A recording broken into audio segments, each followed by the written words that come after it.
All right, let's talk about categorization. We talked about this a little bit when we were talking about other theories, but the concept of categorization really, why do we categorize so much? Why do we place other people into, these polar opposite, bipolar categories? Why do we do it for ourselves?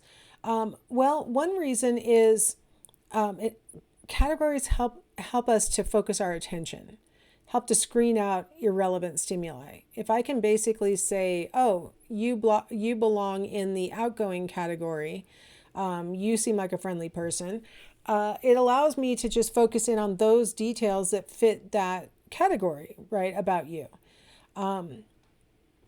Categorization, when we look at faces, we have to be able to glean information from very fleeting facial expressions. You know, if you've ever heard of like micro expressions, where a person has just milliseconds long facial expression that just passes over their face.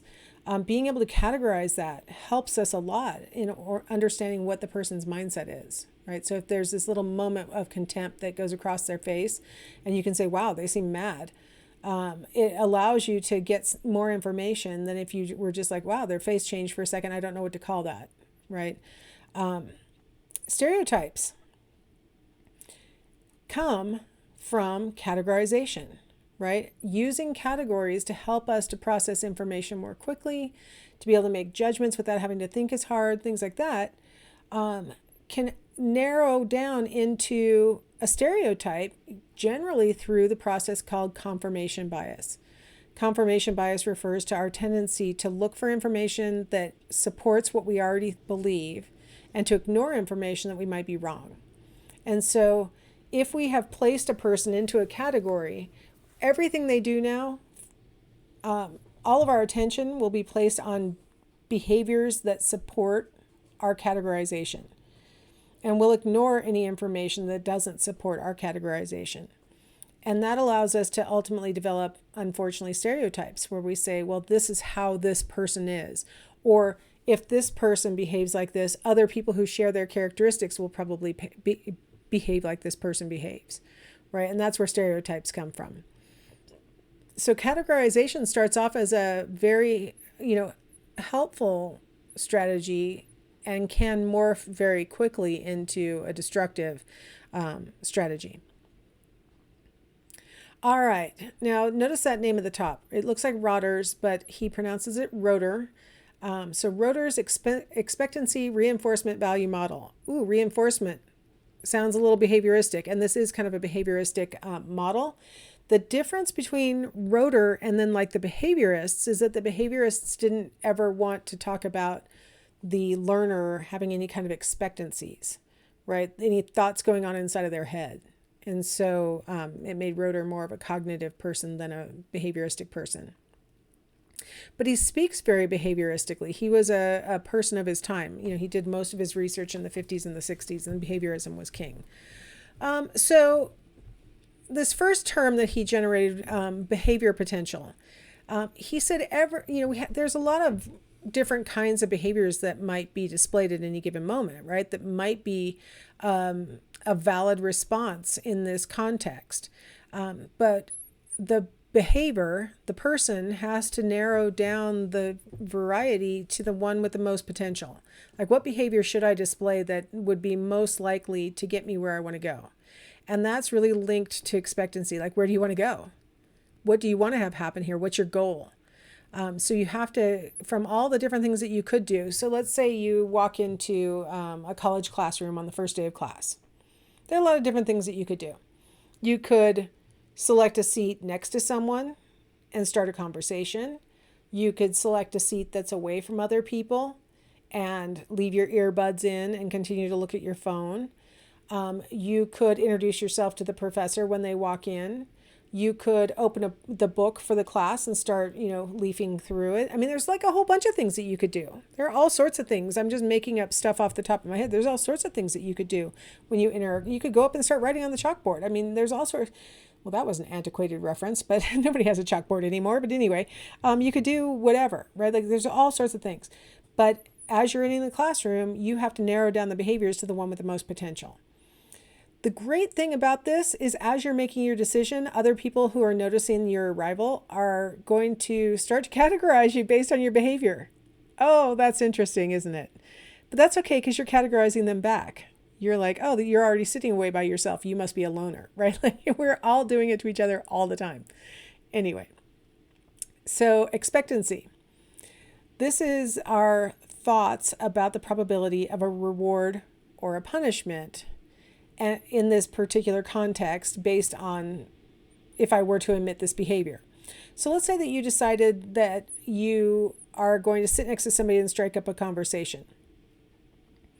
That decision might be based on the fact that the last time that you sat next to somebody and started a conversation, you actually became friends, had a really nice time, and in fact, you stay in contact with that person, and it's been years since that initial meeting. Like you were completely rewarded for it, and so in the future, you're more likely to display that behavior.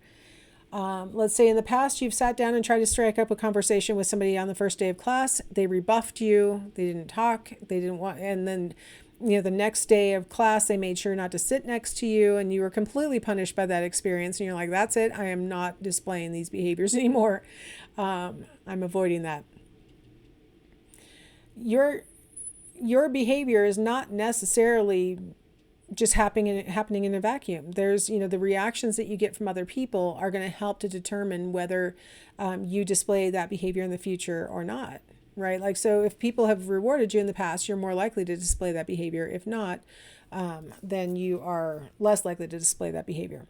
Now I'm going to put into the playlist a YouTube video that will illustrate the concept about previous experience and punishments and rewards. I'm going to just continue going because I've only been going for 6 minutes, 7. So it'll be in the playlist after this. All right, reinforcement value. How much the person actually wants the outcome. We talked about this as the law of effect when we talked about Skinner, but this is more than the law of effect. So if they want it, how much do they want it, right? So let's assume that this is a rewarding potential outcome, but some people want that outcome more than other people want it. Or maybe I want a different outcome more than I want this outcome. So there's variations between people, and there's variations within a person across time and context. So reinforcement value isn't something that's thought to be inherent in the outcome.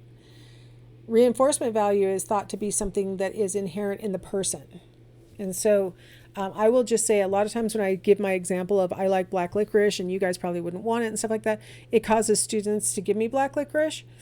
And I currently have 3 packages of black licorice, and I'm like, I currently don't really want that as a reward. I have too much black licorice. Trying to avoid sugar right now. So how much do I want the outcome? Well, it depends. Like I definitely want black licorice more than the average person does. But do I want someone to give me black licorice right now? No, I don't. I have enough. So it can vary for the individual across context. It can vary across people within a single context.